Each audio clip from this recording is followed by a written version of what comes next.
I'm Laura Grenning, and here we are at 26 Main Street in Sag Harbor at the Grenning Gallery.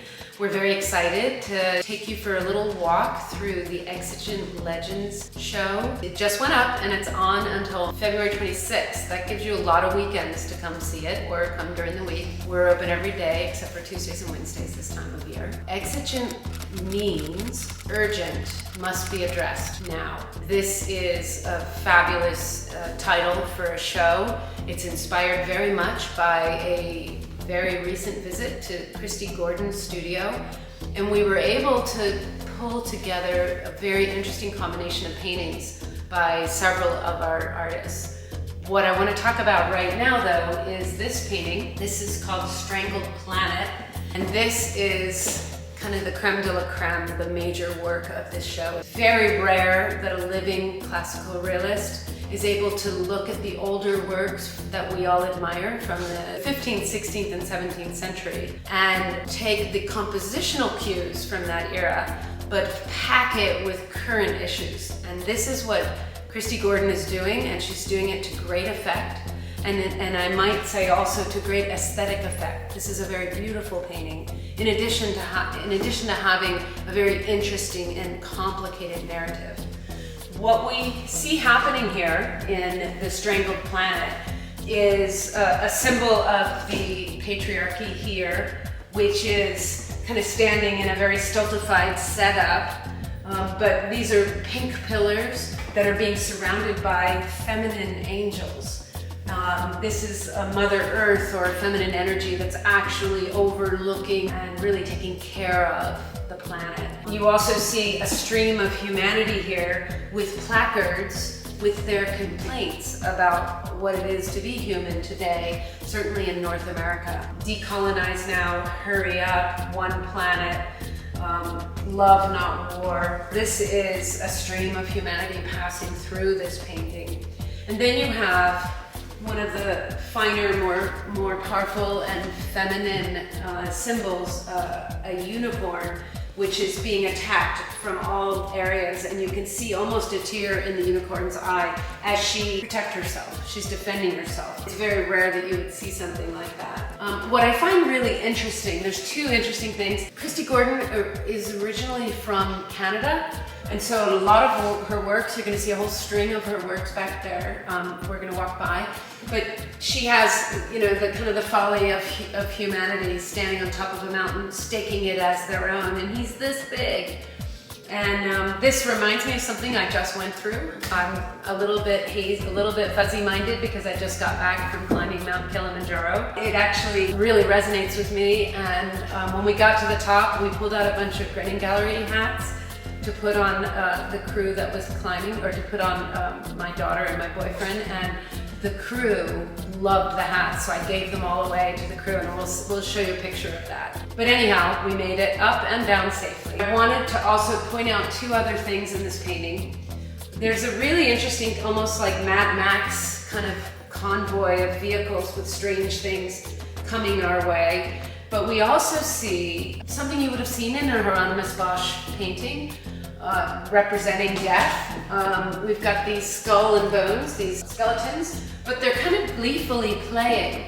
And what Gordon is saying here, here's one too, is that death isn't something to be afraid of. This leveling off and questioning of a lot of the ancient narrative is overlaid on this very, very contemporary narrative that's also using these antique cues and antique composition, and I just think it's mind-blowing to see this. So from the Strangled Planet by Kristy Gordon, we curated in three major works by Anthony Ackrill.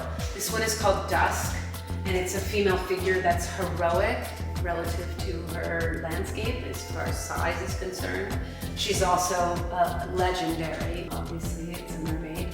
And on the other side, which we'll drop the picture in, is Awakening, and it's really lifted out of the Bible, but it's just a spectacular painting of another woman in transition. And then we have a third major Ackrill over here, which I think you can come around and see. It's called Transformation.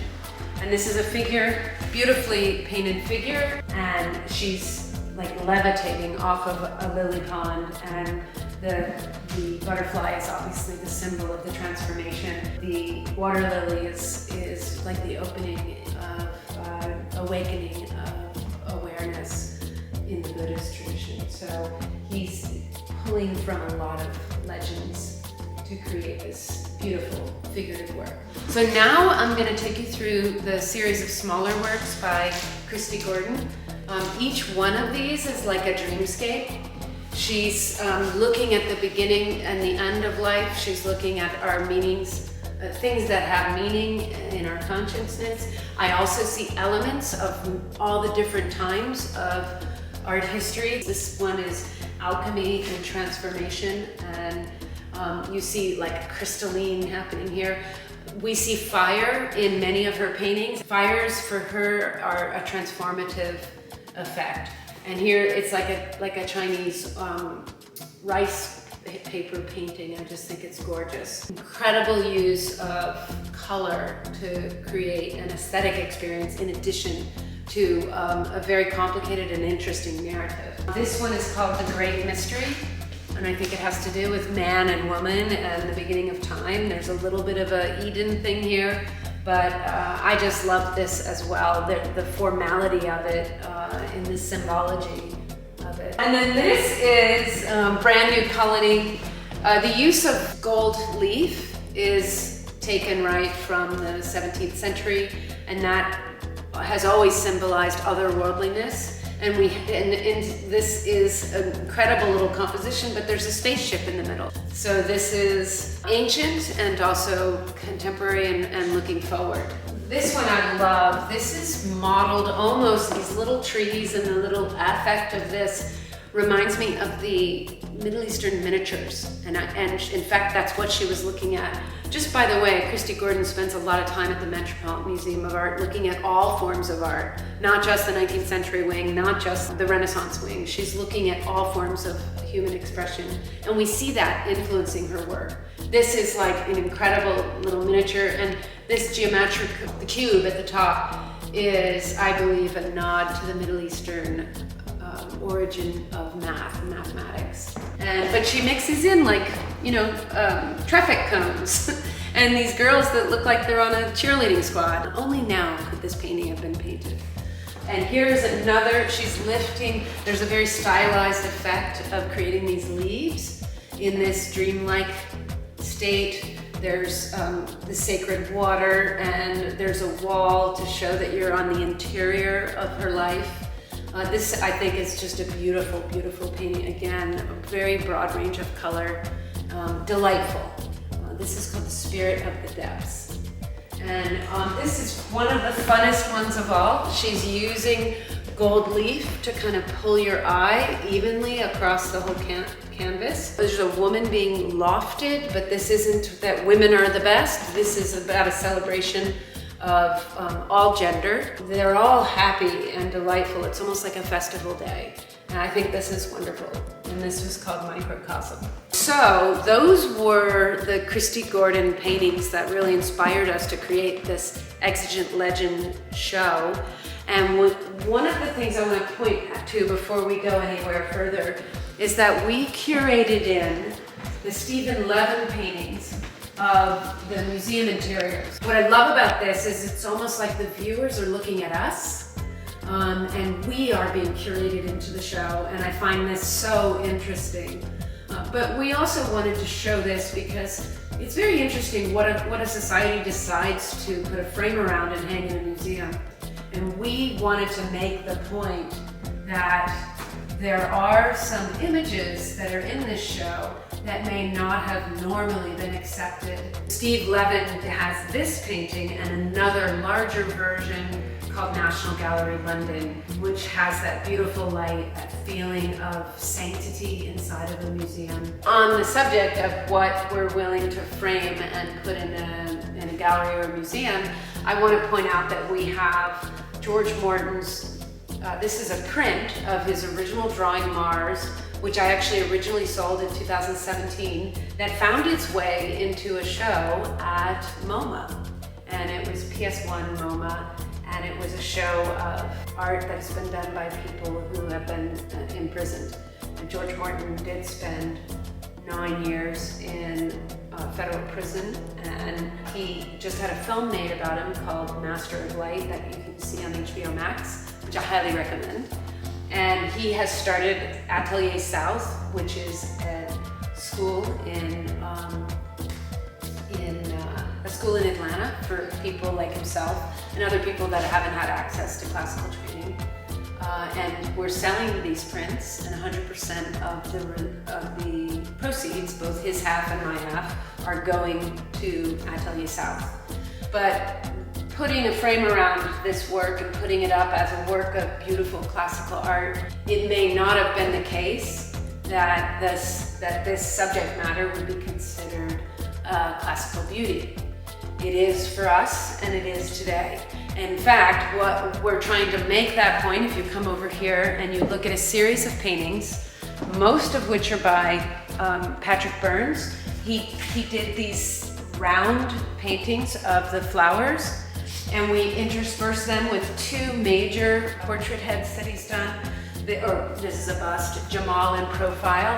This is one of my absolute favorites. This is by Patrick Byrnes, who studied at the Grand Central Academy. He lives in Paris now. I absolutely love this painting. This subject almost looks, he's got a mane of hair. It's just compelling. But I love putting these portrait heads in between the classical beauty of a rose or a peony. And in the middle here, we have a Kristy Gordon. This is Kristy Gordon's Jordan painting. In addition to being this incredibly creative narrative painter, she is a very beautiful portraitist, and this is a portrait head of a subject that she revisits the African American subject matter often. And I want to finish with a very famous American hero and legend of the 20th century. This is Tony Mastromatteo's, it's called The Dark Knight. K is in Byrnes. Tony Mastromatteo is an old friend of the gallery. I've known him for over 20 years, and I don't even know if we've ever shown his work. I've just loved his work. I've collected his work from other dealers, and we just decided it's time to really introduce his work to our clients because of the scale that he's moved to. This is a pretty heroic scale for a trompe-l'oeil painter. He's taken the American hero of morality out of the 20th century, and he's put it in a composition that really shows off his highly deft painting ability. We have another small painting by Tony Mastromatteo, which I love because I am a procrastinator. And this is a painting, and it's called Ouroboros, regarding creative block. And it's a #2 pencil. These are 1 by 1 inch squares. He's worked in this technique where he's done these little teeny paintings and then created compositions out of them. The framing alone is fascinating, but there's no point and there's no eraser because he doesn't know where to begin or where to end his art. And I just think this is such a wonderful little painting. And on that point, I am going to say, please come visit us to see the Exigent Legends. Go to grenninggallery.com. You can look up any of these paintings. If you double click the image, you can get the price and the size and everything. Also go to Instagram, and please subscribe on YouTube. You'll see this on YouTube as well. And we look forward to hearing from you.